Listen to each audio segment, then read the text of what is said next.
Nobody in that building knew they were about to witness a moment that would change the way they looked at rock and roll. The audience had come for one man, Elvis Presley, the king. Thousands of people filled the enormous concert hall, packed so tightly that there seemed to be no empty seat anywhere. Women screamed his name. Men whistled. People held cameras above their heads, desperate to capture even 1 second of the man who had become one of the most recognizable faces in America. Then the lights went down. The screaming became deafening. And suddenly, Elvis appeared. A single spotlight followed him as he walked toward the center of the stage. The building erupted. Elvis. Elvis. Elvis. He stopped. For a moment, he simply looked at the crowd. Then he smiled.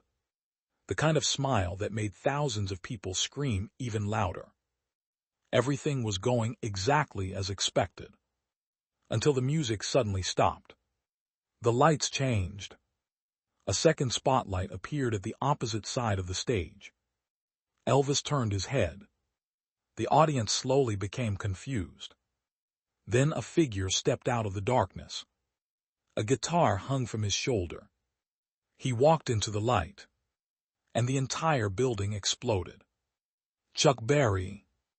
People jumped out of their seats. The reaction was almost as loud as when Elvis had appeared. Chuck Berry. Another giant. Another architect of rock and roll. Another man whose guitar had influenced an entire generation. And now he was walking directly toward Elvis Presley. The two men met in the middle of the stage. Neither moved. Neither smiled. For several seconds, they simply stared at each other. The audience became strangely quiet, because everyone understood what they were looking at. This wasn't just Elvis. This wasn't just Chuck. This was two worlds standing face to face. Chuck slowly looked Elvis up and down. Then he smiled. "Tell me something, Elvis." Elvis raised an eyebrow. Chuck stepped closer. "You really believe you're the king of rock and roll?" The entire building went silent. Not a single cheer. Not a single laugh. Nothing. Thousands of people suddenly realized they were watching something much bigger than a concert. Elvis looked at Chuck. Chuck didn't look away. Then Chuck lifted his guitar. "Then prove it." A few people in the audience gasped. Someone shouted. But Elvis remained completely calm. He didn't argue. He didn't defend himself. He didn't tell Chuck that he was wrong. Instead, Elvis smiled. He slowly removed the microphone from its stand. Then he looked directly into Chuck's eyes. "Go ahead." The crowd erupted. Chuck lowered his head. His fingers moved toward the strings. And then, boom! The guitar exploded. The first chord hit the room like a gunshot. The crowd screamed. Chuck began playing with incredible speed. His fingers moved across the strings almost faster than the eye could follow. He wasn't performing for the audience anymore. He was performing for Elvis. Every note sounded like a challenge. Every change in rhythm was another question. "Can you keep up?" Chuck looked at Elvis. Elvis didn't move. He simply watched. Chuck played faster. Elvis still didn't move. The audience began whispering. "What is Elvis doing? Why isn't he answering? Is he nervous?" Chuck heard the reaction. A small smile appeared on his face. He pushed harder. The guitar became louder. Faster. More aggressive. He changed the rhythm suddenly. Then changed it again. The crowd screamed. Chuck turned toward Elvis. Still nothing. Elvis stood there like a statue. But his eyes were telling a different story. He wasn't afraid. He was studying. He was watching Chuck's hands, watching his shoulders, watching the tiny pauses between notes, listening to every change, every breath, every movement. And then the audience began to realize something. Elvis wasn't trying to beat Chuck yet. He was waiting for Chuck to reveal everything. Chuck suddenly stepped forward. The guitar screamed through the speakers. He played another rapid sequence. Then another. The crowd went wild. Chuck stopped for half a second. He looked directly at Elvis. It was almost as if he was saying, "Your move." Elvis slowly lifted the microphone. The crowd became quiet. Chuck adjusted his guitar. Elvis opened his mouth, then stopped. He looked at Chuck and smiled. Chuck frowned slightly. "What?" Elvis didn't answer. Instead, he stepped away from the microphone. He wasn't going to copy Chuck. He wasn't going to challenge him with another guitar. He was going to do something much more dangerous. He was going to use the one weapon Chuck couldn't imitate: his voice. Elvis raised the microphone again. The hall became silent. Thousands of people waited. Chuck's fingers rested on the guitar strings. Elvis took a slow breath. Then he sang. One note. Just one. Soft. Deep. Controlled. But that single note changed the atmosphere inside the building. The screaming disappeared. People stopped moving. Chuck's fingers froze. His expression changed. Because Elvis hadn't answered the challenge with speed. He hadn't answered with volume. He hadn't tried to prove that he was better. He had answered with emotion. And suddenly Chuck understood. This wasn't going to be a battle of who could play faster. It wasn't going to be about who could make the crowd scream louder. It was something else. Something neither man had expected. Chuck slowly placed his fingers back on the strings. He played one note. Elvis answered with another. Chuck played again. Elvis responded. The audience watched in disbelief. A guitar. A voice. Back and forth. Like two men speaking a language only they understood. The tension became unbearable. Then Chuck suddenly changed the rhythm. Elvis followed. Chuck changed it again. Elvis answered again. The crowd began cheering. But then, Elvis did something nobody expected. He stopped. Completely. Chuck stopped too. Silence. Elvis looked at him. Chuck looked back. For several seconds, neither man said anything. Then Chuck slowly smiled. Because he finally realized what Elvis had been doing from the beginning. Elvis had never been trying to survive the challenge. He had been waiting for the perfect moment to turn it into something else. Chuck lifted his guitar again. The audience leaned forward. Elvis tightened his grip on the microphone. The lights slowly dimmed around them. And just before the next note was played, Elvis whispered something that only Chuck could hear. Chuck's eyes widened. For the first time that night, the smile disappeared from his face. Because whatever Elvis had just said, it changed the entire meaning of the challenge. And when Chuck finally played the next chord, the crowd had absolutely no idea they were about to witness the moment when a rivalry would become something far more powerful. And the real showdown had only just begun. The next chord hit the stage. And this time, Elvis answered immediately. Not with another challenge. Not with anger. With power. His voice rose through the hall, deep and controlled, filling every corner of the building. The audience erupted. But Chuck Berry didn't step back. He smiled. Then his fingers attacked the guitar strings again. One rapid sequence. Then another. Elvis answered. Chuck changed the rhythm. Elvis changed his delivery. Chuck pushed harder. Elvis went deeper. The stage had transformed into something nobody had expected. There was no band leading them. No rehearsed choreography. No obvious winner. Just a guitar and a voice. Two legends communicating without saying what they were thinking. Chuck played a sharp progression. Elvis waited half a second, then answered with a powerful vocal phrase. The crowd screamed. Chuck laughed.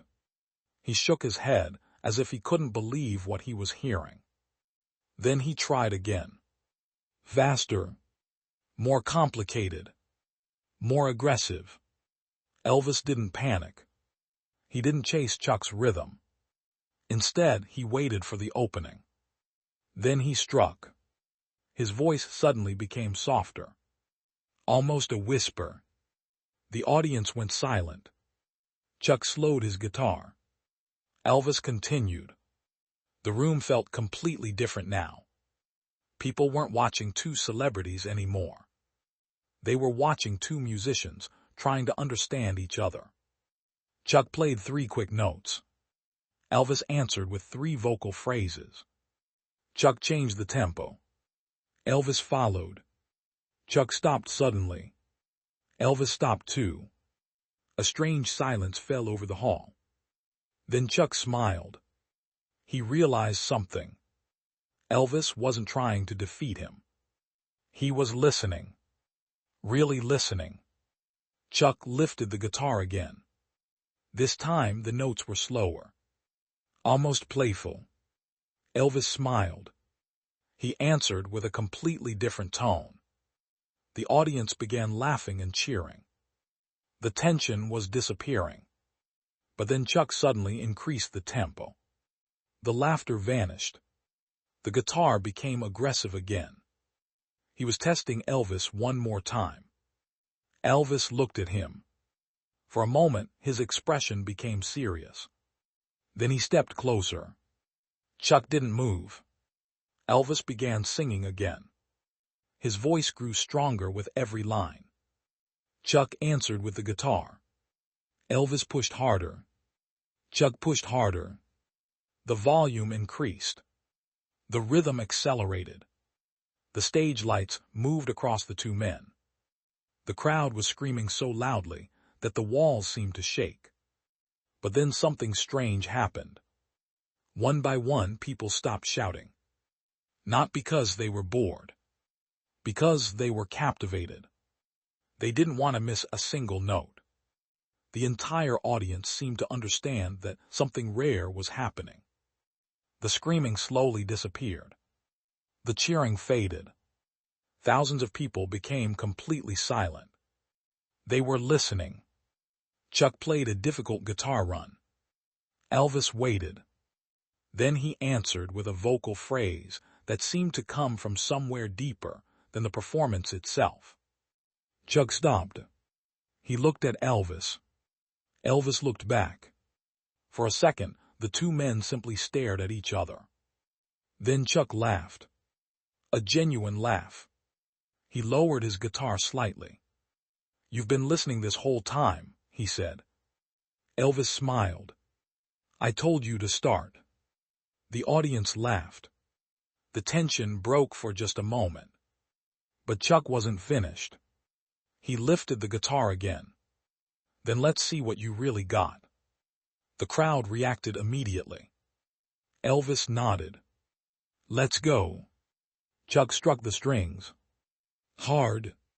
The band behind them tried to follow, but the music was moving faster than anyone had expected. Chuck changed the rhythm. Elvis adapted. Chuck accelerated. Elvis matched the energy. Chuck suddenly shifted into another pattern. Elvis responded with a completely different vocal style. It was no longer a contest. It was becoming a musical conversation. And something beautiful began to happen. Chuck stopped trying to make Elvis look small. Elvis stopped trying to prove he was the king. They were simply playing. Two men who had spent years building completely different careers, suddenly discovering that they understood the same language. Music. The crowd watched. Some people were smiling. Others were completely stunned. A few couldn't believe what they were witnessing. Because the challenge had changed. The question was no longer, who is better? The question had become, what happens when two legends stop competing and start creating together? Then Chuck played the strongest guitar passage of the night. The sound exploded through the hall. The audience rose to its feet. Elvis waited. Chuck finished the sequence. Silence. Every eye turned toward Elvis. They expected him to answer. But Elvis didn't. He lowered the microphone. He looked at Chuck, then slowly walked toward him. The crowd became uneasy. Elvis stopped only a few feet away. Chuck lowered his guitar. Neither man spoke. The lights seemed to narrow around them. Thousands of people waited. Then Elvis raised the microphone. But instead of singing, he said quietly, "You know what this crowd came here for?" Chuck raised an eyebrow. Elvis looked toward the audience. "They came to hear rock and roll." Chuck nodded. Elvis turned back toward him. "So let's give it to them." Chuck smiled. Then he played one final chord. Elvis answered. The music exploded. The entire hall came alive. People jumped. People screamed. People raised their hands. But then, in the middle of the chaos, Elvis suddenly stopped singing. Chuck stopped playing. The band stopped. The lights remained on. And the entire building fell into absolute silence. Thousands of people stood frozen. Elvis looked at Chuck. Chuck looked at Elvis. No one understood why the music had stopped. Then Elvis slowly lowered the microphone. He took one step toward Chuck. And for the first time that night, his voice wasn't powerful. It wasn't theatrical. It was quiet, almost gentle.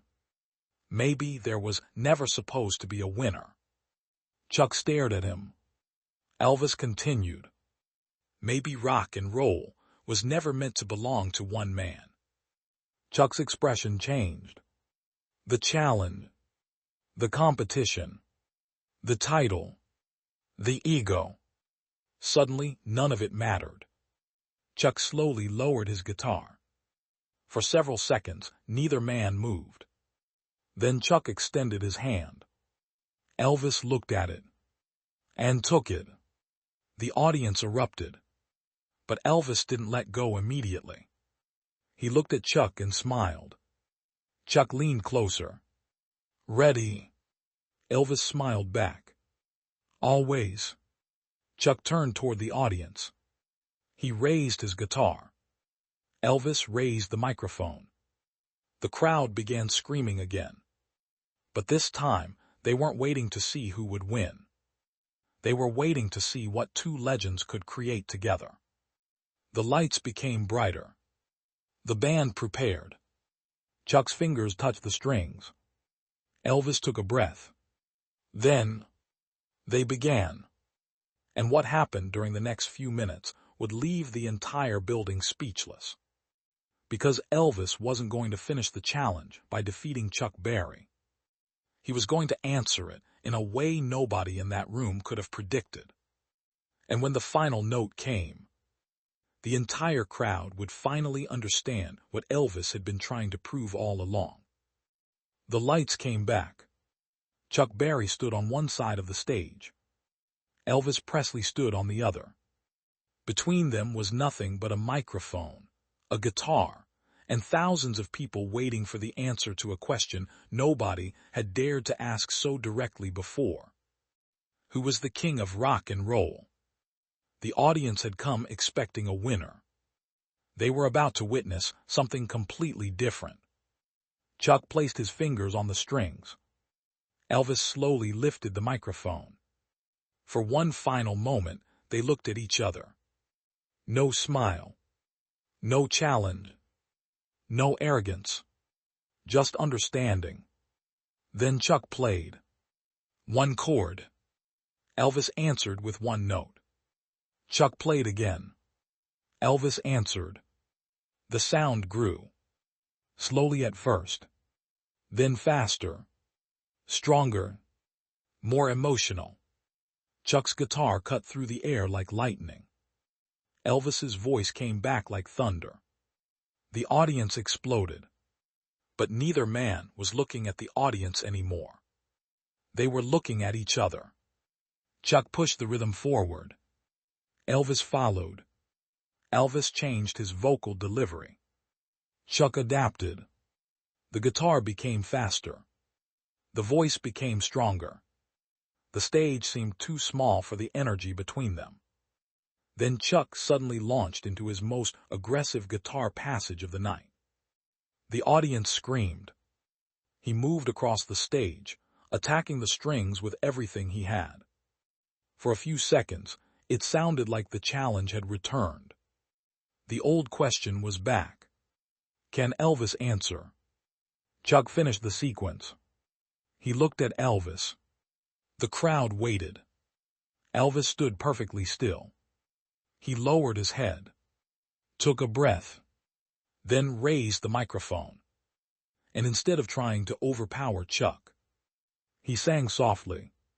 One line, then another. The entire atmosphere changed. Chuck stopped moving. The crowd stopped screaming. Elvis's voice traveled through the hall almost completely alone. No spectacle. No shouting. No attempt to prove anything. Just emotion. And somehow, that was more powerful than everything that had come before. Chuck slowly lowered his guitar. He listened. The audience listened. Thousands of people were completely silent. Elvis continued. His voice carried something that no guitar could create. And Chuck understood it. Rock and roll wasn't only about speed. It wasn't only about rebellion. It wasn't only about being louder than the person standing beside you. It was about making people feel something. Chuck looked toward the audience, then back at Elvis. Elvis finished the phrase. Silence. Absolute silence. No applause. No screaming. No movement. For several seconds, it felt as though the entire building had forgotten how to breathe. Then Elvis slowly turned toward Chuck. Chuck nodded. Elvis lowered the microphone. And in a voice quiet enough that the people closest to the stage barely heard it, he said, Rock and roll doesn't belong to one man. Chuck stared at him. Elvis continued. It belongs to everyone who keeps it alive. Chuck's expression softened. For a moment, the legendary guitarist said nothing. Then he smiled. A real smile. He stepped toward Elvis. The audience watched. Chuck extended his hand. Elvis took it. But Chuck didn't stop there. He pulled Elvis closer and placed a hand on his shoulder. The two men stood together in the center of the stage. No winner. No loser. No crown being passed from one man to another. Just two musicians. Two legends. Two completely different paths leading to the same place. Then Chuck raised his guitar. Elvis looked at him. Chuck said, One more. Elvis laughed. Let's give them something they'll remember. The crowd erupted. The band started again. Chuck struck the opening chord. Elvis answered with his voice. And this time there was no challenge. No competition. They were playing together. The guitar and the voice became one. The audience went wild. People stood on their seats. People screamed. People cried. Some simply stared at the stage, knowing they were watching something they would probably never experience again. The final song grew larger and larger. Chuck pushed the guitar higher. Elvis answered with everything he had. The music climbed toward its final moment. Then Chuck suddenly stopped. Elvis stopped. The band stopped. Silence. Again. But this silence was different. This time, everyone knew what was coming. Elvis looked at Chuck. Chuck nodded. Elvis raised the microphone. Chuck raised the guitar. And together, they delivered the final note. It exploded through the hall. Then everything stopped. For one heartbeat. Nothing. Then the crowd erupted. The sound was enormous. People screamed, applauded, shouted their names. The entire building seemed to shake. Elvis looked at Chuck and laughed. Chuck shook his head. Neither man looked like a winner, because neither man needed to be. The challenge had begun with one question. Who is the king? But the answer had become something neither of them expected. There didn't have to be one. Because Chuck Berry had his guitar. Elvis Presley had his voice. And rock and roll had room for both. The two men walked toward the front of the stage. They stood side by side. The audience continued cheering. Chuck lifted his guitar. Elvis raised his hand. The crowd screamed even louder. Then Chuck leaned toward Elvis one last time. You know something? Elvis looked at him. What? Chuck smiled. I think they already know. Elvis laughed. Know what? Chuck looked out at the crowd. That there was never a king without a kingdom. Elvis became quiet. Then he smiled. And together, they looked at the thousands of people standing before them. The lights slowly began to fade. The applause continued. And as the two legends disappeared into the darkness backstage, one thing remained behind. The sound of rock and roll. Not belonging to Elvis. Not belonging to Chuck. But belonging to every person who had ever felt alive because of it. That night, nobody could honestly say Elvis had defeated Chuck Berry. And nobody could say Chuck Berry had defeated Elvis. Because they had walked onto that stage as rivals. And walked away as something far more powerful. Legends. And perhaps that was the real answer to the challenge. The king didn't need to prove he was the king. Because when the music stopped, the crowd already knew who Elvis Presley was. And Chuck Berry knew it too. The last spotlight disappeared. The stage went dark. The audience remained standing. And somewhere in that darkness, the final echo of the guitar faded away. But the moment never did. Because sometimes history isn't made when one legend defeats another. Sometimes history is made when two legends realize they were never meant to fight at all. They were meant to make the world listen. And that night, the world listened.